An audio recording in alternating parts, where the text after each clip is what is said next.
this it's a bittersweet one, of course, because of the ending of one season and what I feel is the beginning of the next. It's always tough to. I told the guys in the locker room it's always tough. I've never been on this side of giving the last remarks of a season. I've always been on the other side, so it's difficult. But you know, this is Andrew's day as a senior, and we wanted to thank him for his time and his commitment to this program. And we're determined to continuing to move forward.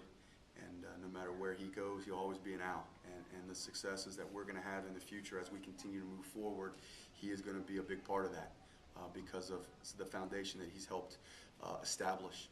And I told him I couldn't be any prouder of the young men that were in that locker room that have done what they've done during this change right now. And they made my job fun. They made my job enjoyable. I wake up every day excited to get in and work. And that's the biggest shame, is that it's kind of over for a minute. And it's going to change. Now it's a different type of work. It's a development, because there's some work we have to do physically and mentally for us to be champions. And I truly believe that we are setting the foundation to be champions, and we're going to continue to do that. So, like I said, it's bittersweet on ending of one chapter, and now it's starting the next. That you know, I want to open that book and let's go. So, but I want to again thank Andrew for being a senior for us and helping set that foundation for us.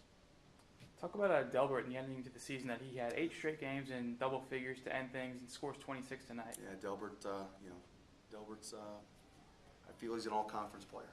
And he's gone through battles. He's as battle-tested as anybody in this league, just because of some of the things that he's had to endure. And he's steady Eddie. He comes in and he gives you a full day's work and every day. You know, you look at his minutes.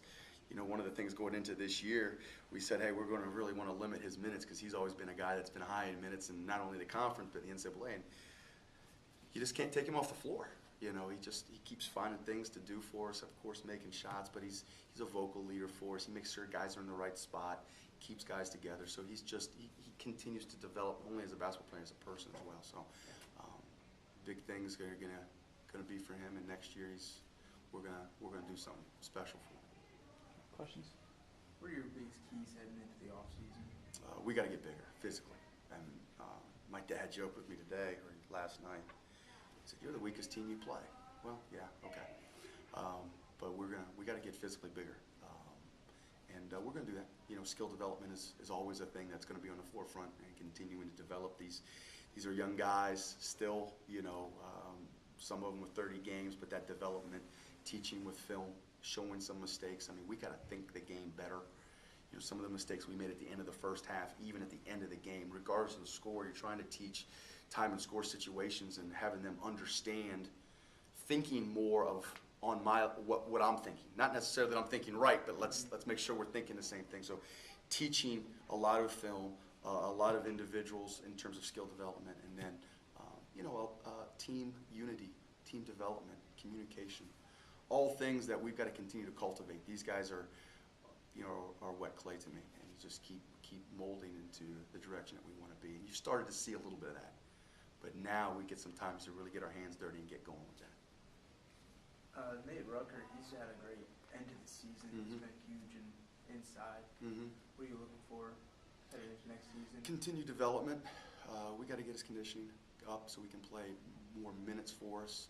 And work on, you know, on film-wise positioning defensively, so he doesn't pick up cheap ones that put him onto the bench. You know, in the first half, he gets 2 quick ones like that, and you're trying to keep it as close as possible to bring him in, you know, or to keep him in. And I think he stays. He's a guy that they can't guard very well. I mean, when he's locked in, and you've seen the last 2 games especially, he's going at the rim and attacking and things like that. But we got to keep him out of foul trouble. I think that first goes with position and understanding defensive placement, and then, you know, second of all, working on his conditioning.